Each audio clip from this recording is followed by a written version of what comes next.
Hi viewers, welcome to our channel. ప్రస్తుతం మనతో పాటు దామ భారతి గారు సీనియర్ జర్నలిస్ట్ ఉన్నారు. వారితో ఒకసారి మాట్లాడదాం. సార్ నమస్కారం. సార్ మలయాళం సినిమా ప్రొడ్యూసర్స్ ఒక సంచలన నిర్ణయం తీసుకున్నారు సార్. అది జూన్ 1 నుంచి మలయాళం సినిమా ఇండస్ట్రీ మొత్తాన్ని కూడా మూసివేస్తున్నట్టుగా వాళ్ళు ప్రకటించారు. ఇప్పుడు ఈ నిర్ణయంతో అంటే ఇండియన్స్ అందరూ కూడా షాక్ అయిపోయారు. అంటే మామూలుగా మనం చెప్పుకుంటుంటాం మలయాళ సినిమాలు తక్కువ బడ్జెట్ లో క్వాలిటీ ఉన్న సినిమాలు తీస్తారని, వాళ్ళ సినిమాలు చూసి మిగతా ఇండస్ట్రీలు నేర్చుకోవాలని చెప్పేసి కూడా చాలా మంది మాట్లాడుతుంటారు. మరి అటువంటి ఈ సిచ్యువేషన్ లో మలయాళం సినిమా ఇండస్ట్రీ ఎందుకు షట్ డౌన్ అయిపోతుంది, అసలు ఏం జరిగింది, మరి దీని గురించి మీ ఒపీనియన్స్? నేను పర్సనల్గా నేను కూడా సినిమా రంగంలో ఉన్నాను, 2 సినిమాలు డైరెక్ట్ చేశాను. సో నేను ఎక్కడికి ఎవరిని కలిసినా ఫస్ట్ అడిగే ప్రశ్న ఏంటంటే, మీరెందుకు మలయాళం లాగా సినిమాలు తీయలేకపోతున్నారు? ఇక్కడ వాళ్ళు చూడండి చిన్న చిన్న బడ్జెట్లో ఎంత గొప్ప సినిమాలు తీస్తున్నారో, మనోళ్ళు ఎందుకు తీయలేకపోతున్నారు అనేది మేజర్ ప్రతి ఒక్కరు అడిగే ప్రశ్న. ఎందుకంటే కోవిడ్ తర్వాత ఓటీటీలు ఓపెన్ అయిన తర్వాత, కోవిడ్కి ముందు మలయాళం సినిమా చూసేవాళ్ళ సంఖ్య చాలా తక్కువ ఉండేది. కోవిడ్ తర్వాత విపరీతంగా మలయాళం సినిమాలు చూసేవాళ్ళ సంఖ్య బాగా పెరిగింది. ముఖ్యంగా ఓటీటీ ప్లాట్ఫామ్స్ విపరీతంగా రావడంతో మలయాళంలో మలయాళం సినిమాలు చూడడం అనేది పెరిగింది. నిజానికి మలయాళం ఇండస్ట్రీ కూడా ఎప్పటి నుంచో వాళ్ళది ఫస్ట్ ఫిల్మ్ 1928లోనే సైలెంట్ ఫిల్మ్ వచ్చిందన్నమాట. విగతో కుమారన్ అని ఫస్ట్ మూకీ అంటారు, 1928లో వచ్చింది. దాని తర్వాత 38లో బాలన్ అని టాకీ వచ్చింది. అప్పటి నుంచి కూడా మలయాళం ఉంది. దాని తర్వాత మనకు సౌత్ ఇండియాలో కన్నడలో, తర్వాత మలయాళంలో న్యూ వేవ్ ఫిల్మ్స్ కూడా ఈ 2 భాషల్లోనే ఫస్ట్ వచ్చాయన్నమాట. ఒక రకంగా చెప్పాలంటే కన్నడలో ముందొచ్చాయి. మన తిక్కవరపు పట్టాభిరామరెడ్డి అని ఇక్కడ నుంచి కన్నడలో వెళ్ళి ఆయన శృంగార మాస కానీ లేకపోతే కొన్ని సినిమాలు ఆయన షూట్ చేశారు. అలాగే మలయాళంలో కూడా ఎప్పటి నుంచో ఉంది న్యూ వేవ్ ఫిల్మ్ మేకింగ్ కానీ, కొత్త టెక్నాలజీ కానీ. ముఖ్యంగా ఇండియన్ వైజ్గా సినిమా రంగంలో ఉండే గొప్ప టెక్నీషియన్లు చాలామంది, కెమెరామెన్లు కావచ్చు, మ్యూజిక్ డైరెక్టర్లు కావచ్చు, సౌండ్ పూకుట్టి ఇలాంటి వాళ్ళు సౌండ్ కావచ్చు, ఇలాంటి వాళ్ళందరూ మలయాళం నుంచి వచ్చిన వాళ్ళు ఉన్నారు. అలాగే మలయాళంలో ముందు నుంచి కూడా ఒక డిఫరెంట్ లైఫ్ని డిపిక్ట్ చేసే రియలిస్టిక్ సినిమాలు ఉన్నాయి. అట్ ద సేమ్ టైం మలయాళంలోనే భయంకరమైన బూత్ సినిమాలకి పుట్టినిల్లు కూడా మలయాళమే. మనకి షకీలా కావచ్చు, అంతకుముందు కూడా విపరీతంగా అసలు మలయాళ సినిమా అంటేనే బూత్ సినిమా అనే ట్రెండ్ నడిచింది కొద్ది రోజులు. చివరికి షకీలా మమ్ముట్టికి మోహన్ లాల్కి కూడా పోటీ ఇచ్చింది. మరి అంత గొప్ప నా ప్రశ్న నన్ను అడిగే వాళ్ళకి నేను చెప్పేవాడిని, అంత గొప్ప మలయాళం సినిమా అయితే షకీలా సినిమాలు కావచ్చు, పోర్న్ ఇండస్ట్రీ అక్కడ ఎందుకు వచ్చింది? అంత గొప్ప వాళ్ళు అయితే మలయాళం వాళ్ళు. అంటే నీకు నచ్చితే చూడు, అంతేగాని అది గొప్ప తెలుగు సినిమాలు చెత్త అని మాట్లాడొద్దని నేను చాలామందిని అడిగేవాడిని. అట్లా అనుకుంటే రెండో ప్రశ్న ఏంటంటే సాహిత్యంలో మలయాళంలో ఒక నవల వస్తే 50,000 కాపీలు 1,00,000 కాపీలు అమ్ముడుపోతాయి. అంటే చదువుతారు. తెలుగులో ఎందుకు చదవరు? తెలుగులో మరి ఎందుకు గొప్ప సాహిత్యం, మలయాళం సాహిత్యంతో పోలిస్తే గొప్ప సాహిత్యం తెలుగులో ఎందుకు రాదు? సినిమా అన్న మార్కెటింగు, ట్రేడు, వ్యాపారం, డబ్బులు పెట్టాలి, డబ్బులు వెనక్కి రావాలి, ఇవన్నీ ఉంటాయి.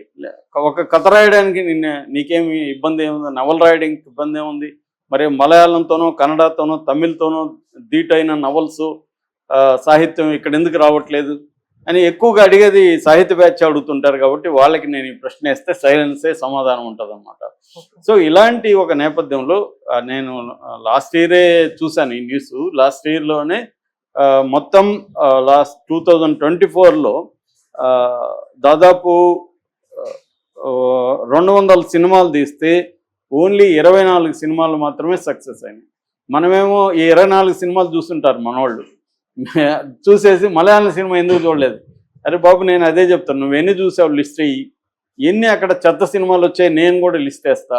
పనికి మాలిన సినిమాలు మోహన్ లాల్ మమ్ముట్టివే పరమ చెత్త సినిమాలు అక్కడ ఉంటాయి, అవన్నీ నేను కూడా లిస్ట్. తమిళ్లో కూడా ఇదే చెప్పేవాళ్ళు. ఈ మధ్య తమిళ్ తగ్గించారు కొద్దిగా. తమిళ్లో కూడా వచ్చేది ఏంటంటే ఒక 10 ఫిల్మ్స్, ప్రతి ఇండస్ట్రీలో ప్రతి ఫిల్మ్స్ డిఫరెంట్ ఫిల్మ్స్ వస్తాయి. తెలుగులో కొంత తక్కువే కంపేర్ చేస్తే, ఎందుకంటే ఇక్కడ మార్కెట్ వేరు, ఇక్కడ డైనమిక్స్ వేరు, ఇక్కడ ఆడియన్స్ టేస్ట్ వేరు. ఫర్ ఎగ్జాంపుల్ తమిళ్లో ముందు నుంచి కూడా విషాదాంత సాహిత్యం అనేది అక్కడ చూస్తారు. అంటే హీరోయిన్లు ఎంత బాధ పెడితే అంత ఎంజాయ్ చేస్తారు ప్రేక్షకులు అక్కడ. ఇక్కడ ఎంజాయ్ చేయరు. హీరోని చంపేస్తే మన సినిమా ఫ్లాప్ అవుతుంది, అక్కడ హీరోని చంపితే హిట్ అవుతుంది. అందుకని చాలా సినిమాలు అక్కడ కావాలని, అందుకని నేను మెలో డ్రామా సినిమాలు అంటుంటా తమిళ్ని, కావాలనే వాళ్ళు చంపేస్తారు, ఏదో ఒక కారణం పెట్టి చంపేస్తారు, పెద్ద హిట్లు అవుతాయి అక్కడ. ఎందుకంటే వాళ్ళకి విషాదమైన అంతం ఉన్నది కావాలి. మణిమేకలాగా రాసిన ముందు మాటలో కూడా రైటర్ ఏమంటాడంటే తమిళోళ్ళు విషాదాంతాల్ని లైక్ చేస్తారు, ఇష్టపడతారు అనేది వాళ్ళకు ఉంది, ఆ కల్చర్లో ఉంది అది. ఎందుకంటే మా తమిళనాడుకి 9 కిలోమీటర్స్ మా ఊరు బార్డర్. నాకు చిన్నప్పటి నుంచి నేను తమిళ సినిమాలు చూస్తూనే పెరిగాను, ఆ కల్చర్ నాకు తెలుసు కాబట్టి చెప్తున్నా. కాబట్టి మలయాళ సినిమా గురించి కూడా ఇటువంటి ఒక తప్పుడు అభిప్రాయాలు జనాల్లో ఉన్నాయి. మలయాళ సినిమా అంత గొప్ప సినిమాలే మలయాళంలో వస్తున్నాయి, ఏమీ లేదు. ఫర్ ఎగ్జాంపుల్ జనవరిలో మొత్తం 28 సినిమాలు వస్తే మలయాళంలో ఒకే ఒక సినిమాకి డబ్బులు వచ్చాయి. ఆ ఒక్క సినిమా రేఖాచిత్రం. రేఖాచిత్రం నేను మొన్ననే చూశాను థియేటర్కి వెళ్ళి. రేఖాచిత్రం 9 కోట్లతో బడ్జెట్తో తీస్తే 55 కోట్లు వచ్చింది ఆ ఒక్క సినిమానే. ఇదే మాట్లాడుకుంటారు, రేఖాచిత్రం చూసావా, రేఖాచిత్రం. అరే బాబు చూసామరా, మిగతా 27 సినిమాల గురించి మీరు చెప్పండి అని. ఎందుకంటే వీళ్ళు ఎవరు కూడా పరిశోధించరు, లోతుగా వెళ్ళరు, అసలు మలయాళ సినిమా ఏంది ఇవన్నీ వెళ్ళరు. ఎవడో చెప్తుంటే వీళ్ళు మనకు చెప్తుంటారు. అతని మాట విని అవునవును మలయాళంలో గొప్ప సినిమాలు వస్తున్నాయి. మరి గొప్ప సినిమాలు వస్తుంటే ఎందుకు మూసేస్తున్నారు ఇండస్ట్రీ అంటే విషయం ఇది, డబ్బులు రావట్లేదు. టెక్నీషియన్లు, హీరోలు విపరీతంగా రేట్లు పెంచేశారు. అందుకని ప్రొడ్యూసర్లకి 2024లో 600 నుంచి 700 కోట్లు నష్టపోయారు ప్రొడ్యూసర్లు. సో 600-700 కోట్లు నష్టపోతే ఆ సినిమా ఇండస్ట్రీ పనికొస్తుందా, నిలబడుతుందా? ఎందుకంటే ఆ సినిమా ఇండస్ట్రీనే చిన్న సినిమా ఇండస్ట్రీ.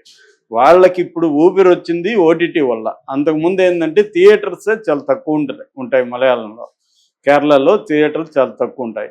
అందుకని వాళ్ళు తమిళ మీద ఇతర మీద ఆధారపడాలి. ఇప్పుడు మమ్ముట్టి ఇక్కడికి వస్తే 4 కోట్లు 5 కోట్లు ఇస్తారు సినిమాకి, అక్కడ ఇవ్వరు మమ్ముట్టికి. కానీ ఈ మధ్య వాళ్ళు కూడా పెంచేస్తున్నారు. దీనికి ప్రధానంగా 2 కారణాలు. ఒకటి ఓటీటీలో వాళ్ళు పాపులర్ అయిపోవడం వల్ల నేను ఇంత పాపులర్ కదా నా రెమ్యునరేషన్ పెంచుతాను. రెండవది వాళ్ళు ఇతర భాషల్లోకి వస్తారు. తెలుగులోకి ఇప్పుడు ఫర్ ఎగ్జాంపుల్ ఫహద్ ఫాజిల్కి 10 కోట్లు ఇచ్చుంటారు ఇక్కడ, అక్కడ ఇవ్వరు కదా సినిమా. వాళ్ళది మొత్తం బడ్జెటే 10 కోట్లు 20 కోట్లు. ఇప్పుడు ఇందాక చెప్పిన రేఖాచిత్రం 9 కోట్ల బడ్జెట్. ఆసిఫ్ అలీ అనే అతను హీరోకి ఎంత ఇస్తారు అక్కడ 9 కోట్లలో? 1 కోటో 2 కోట్లు ఇస్తే ఎక్కువ. సో అతను ఇక్కడ కానీ రేపు పాపులర్ అని ఇక్కడ చేస్తాడు అనుకో, 5 కోట్లు 6 కోట్లు మనోళ్ళు ఇచ్చేస్తారు వాళ్ళకి. సో వీళ్ళు అక్కడ చేస్తే రావు. సో ఈ విధంగా ఏం చేస్తున్నారంటే టెక్నీషియన్లు, హీరోలు, హీరోయిన్లు రేట్లు పెంచేస్తున్నారు. ప్రొడ్యూసర్కి అక్కడ బర్డెన్ అవుతుంది. అంత కలెక్ట్ చేయవు మలయాళం సినిమాలు. మన వాళ్ళు అనుకుంటారు ఏం సార్ అక్కడ ఓటీటీలో వస్తున్నాయి కదా, ఓటీటీలో వస్తే ఎంతమంది చూస్తారు? పాపులర్ వాళ్ళు ఎవరు చూడరు. ఇది చూసేది ఎవరు? కొంత సీరియస్ లిటరేచర్ చదివేవాళ్ళు, కొంత సీరియస్ సినిమా చూసేవాళ్ళు. మామూలుగా మాస్ వాళ్ళు ఎవరు రేఖాచిత్రం సినిమా చూడరు. ఎందుకంటే స్లో బర్నర్ అంటారు. మలయాళం సినిమాలు ఎక్కువ స్లో బర్నర్. నేనే చాలాసార్లు చికాకు పడినా, ఎందుకురా ఇంత స్లోగా తీస్తున్నారు, అంత స్లోగా తీస్తుంటారు వాళ్ళు. సో ఈ స్లో బర్నర్కి చూడాలంటే ఒక రకమైన మూడ్ వ్యవహారం ఉండాలి మనకి. అది అందరికి ఉండవు. మాకు కూడా అర్థం కాలేదు ఇది ఎందుకు ఇంత పెద్ద హిట్ అయింది రేఖాచిత్రం అని. కారణం ఏంటంటే అది నాస్టాలజిక్గా ఉంది. వాళ్ళ సినిమా ఇండస్ట్రీ మమ్ముట్టిని వాడారు, జార్జ్ గిద్దన ఆ సినిమా ఇండస్ట్రీలో నాస్టాలజిక్గా ఉంది. అదర్వైజ్ అదేం గొప్ప సినిమా కాదు. కానీ మనోళ్ళకి ఎట్లా అయిపోయిందంటే మేము అప్పుడప్పుడు అంటుంటాం మన సినిమా కూడా మలయాళంలో తీసి హిట్ అవుతుందిరా బాబు అని. ఎందుకంటే మలయాళం అంటే వీళ్ళకి ఒక దురభిప్రాయం వచ్చేసింది. మలయాళం గొప్ప సినిమా అనే మూడుతో చూస్తారు. అది బాగాలేకపోయినా బాగుందని చెప్తుంటారు. మనం చూస్తే ఏం గొప్పగా ఉండదు. సో ఈ ప్రాబ్లమ్స్ బయటకు తెలియదు. ఇప్పుడు ఏం చేశారంటే జూన్ 1 నుంచి Malayalam cinema film producers association, film employees federation, ఈ 2 సంస్థలు జూన్ 1 నుంచి బాయ్కాట్ చేస్తున్నాము అని చెప్పారు. అక్కడ తిరువనంతపురంలో సెక్రటేరియట్ ముందు కూడా ధర్నాలు కూడా ప్లాన్ చేస్తున్నారు. ఎందుకంటే ఇలాగైతే మేము సినిమాలు తీయలేము అంటే ప్రొడ్యూసర్లు, డిస్ట్రిబ్యూటర్లు, ఎగ్జిబిటర్స్ ఈ 3 రకాల వాళ్ళు కూడా సినిమాకి నష్టపోతున్నారు. నేను ఇందాక చెప్పినట్టు జనవరిలో 28 సినిమాలు వస్తే ఒకే సినిమా హిట్ అయితే 27 సినిమాలు తీసిన ప్రొడ్యూసర్లు లాసే కదా. ఎగ్జిబిటర్లు పోయింది డబ్బులు, డిస్ట్రిబ్యూటర్లు పోయింది. వాళ్ళు ఎలాగా నెక్స్ట్ సినిమా తీయాలంటే ఒక సినిమాలో 20 కోట్లు 10 కోట్లు లాస్ వస్తే ఆ ప్రొడ్యూసర్ నెక్స్ట్ ఎప్పుడు సినిమా తీస్తాడు? సో ఇది మేజర్ ప్రాబ్లం. అంతకుముందు కోవిడ్ రాకముందు పరిస్థితి ఏంటంటే ఇప్పుడు ఓటీటీలోకి వస్తున్న వాళ్ళంతా డివిడీలు సినిమాలు అనేవాళ్ళు, అప్పుడు సిడీ సినిమాలు అనేవాళ్ళు. సిడీలు డిస్ట్రిబ్యూట్ చేసుకునే వాళ్ళు క్రౌడ్ ఫండింగ్ ఉండేది. ఒక 10 మంది కలిసి కొంత డబ్బులు లేకపోతే ఒక 100 మంది దగ్గర కలెక్ట్ చేసుకొని తలా 1000 రూపాయలు 100 మంది దగ్గర తీసుకుని అట్లా తీసుకొని చిన్న చిన్న కథలు చేసుకొని వచ్చేవాళ్ళు. ఎప్పుడైతే ఓటీటీ వచ్చిందో దీనికి మార్కెట్ వచ్చింది. మార్కెట్ వచ్చేకాడికి వీళ్ళందరూ డబ్బులు. ఎక్కడైనా మనిషి ఆశ, ఇంకా మలయాళం వాళ్ళు ఏంటంటే ఎడ్యుకేషన్ 100% ఉంటుంది. వాళ్ళు కమర్షియల్ పీపుల్. ఎక్కడ పోయినా నువ్వు ప్రపంచంలో ఎక్కడైనా దుబాయ్లో అడుగు, దుబాయ్లో మన తెలుగు వాళ్ళు ఉంటారు, వాళ్ళని అడుగు, సరే అక్కడ ఇండియా నుంచి వచ్చిన వాళ్ళలో కమర్షియల్ ఎవరు ఎక్కువ అంటే మలయాళం అని చెప్తారు. కెనడాలో అడుగు, మలయాళం అని చెప్తారు. అదేదో వివేక్ సినిమాలో ఒక జోక్ ఉంటుంది. వివేక్ ఒకసారి దాన్ని ఏమంటారు, సబ్బే అంటారు కదా, కింద నుంచి ఇలా పైకి వెళ్తాం, అలా వస్తూ టీ తాగుతూ వస్తాడు. వాడు అడుగుతాడు ఫ్రెండ్, ఎక్కడరా నీకు అక్కడెక్కడ టీ దొరికిందంటే, నేను రోజు ఇట్టు వచ్చేది చూసి ఒక మలయాళం వాడు అక్కడ టీ షాప్ తెచ్చారా అని. అలా ఉంటుంది అనమాట. అంటే వీళ్ళు బిజినెస్ పీపుల్, బిజినెస్ మైండ్ ఎక్కడ పోయినా ఉంటుంది. సో దానివల్ల సినిమాలు ఏమి గొప్ప సినిమాలు వస్తున్నట్టు కాదు. మలయాళంలో అయినా ఏ ఇండస్ట్రీలో అయినా ఒక 5 నుంచి 10 సినిమాలు డిఫరెంట్ వస్తాయి. ఇప్పుడు చూడు, మలయాళం కంప్లీట్గా ఈ మధ్య కాలంలో అన్ని థ్రిల్లర్సే వస్తున్నాయి, సోషల్ యాంగిల్లో లేవు. ఎందుకంటే వాళ్ళకి కూడా ఓటీటీలో ఏ ట్రెండ్ ఎక్కువ ఏవి చూస్తుంటే అవే తీస్తారు వాళ్ళు కూడా. ఇదంతా కూడా మార్కెట్ డ్రివన్ ఇండస్ట్రీస్ సినిమా అనేది. సో ఇప్పుడు 9 కోట్లు రేఖాచిత్రం మీద పెట్టారంటే 9 కోట్లు మళ్ళీ వస్తుంది అనుకుంటేనే కదా పెడతారు. సో అలాగే ఇప్పుడు 27 సినిమాలు లాస్ వచ్చినప్పుడు వాళ్ళు ఇంకా 2 నెలల సినిమాలు ఎలా తీస్తారు? అందువల్ల సంవత్సరానికి వాళ్ళకి మలయాళం ఇండస్ట్రీ 600 నుంచి 700 కోట్లు లాస్ వచ్చే పరిస్థితి ఉన్నప్పుడు ఖచ్చితంగా వాళ్ళు దీన్ని బాయ్కట్ చేయక ఏం చేయలేరు. అందుకని షట్ డౌన్ చేస్తున్నారు. అందుకని ఇండియాలో ఇప్పుడు మలయాళం ఇండస్ట్రీ షట్ డౌన్ అంటే అనేది చాలామందికి షాకింగ్గా ఉంది. ముఖ్యంగా గొప్ప సినిమాలు అనుకున్న వాళ్ళకి షాకింగ్గా ఉంది. ఈ విషయాలు మనలాంటి వాళ్ళకి షాకింగ్ లేదు. ఎందుకంటే మాకు ఏ ఇండస్ట్రీలో ఏం జరుగుతుందో తెలుసు. తెలియని సినిమాలు చూసేసి ఓటీటీలో ఇంకేం తెలియదు వాళ్ళకి. ఓటీటీలో బాగుంది, ఎవరో చెప్పారు, ఫేస్బుక్లో పెట్టారు, మలయాళం ఇండస్ట్రీ గ్రేట్, మీరు ఎందుకు సినిమాలు తీయలేదని మాట్లాడడం తప్ప ఇంకేమీ రాదనమాట. అలాంటి వాళ్ళకి ఇది షాకు. తెలిసిన వాడికి ఏమి షాక్ లేదు. ఎందుకంటే అక్కడ కూడా అందరికీ గ్రీడ్ ఉంటుంది. అక్కడ రేట్లు మనవాళ్ళలాగే అక్కడ కూడా రేట్లు పెంచేస్తారు. మనవాళ్ళని లెక్కలేసుకొని జాగ్రత్తగా చేస్తారు. మనవాళ్ళకి ఇంత లాస్ వచ్చిందని మనవాళ్ళు ఎవరు మూయలేదే. నిజానికి ఇవాళ సౌత్ ఇండియాలోనే తెలుగు సినిమా ఇండస్ట్రీని బెటర్ పొజిషన్లో ఉంది. అది వాళ్ళతో మాట్లాడితే మనకు తెలుస్తుంది. మన వాళ్ళకి ఈ విమర్శలు చేసే వాళ్ళకి తెలియదు అవి.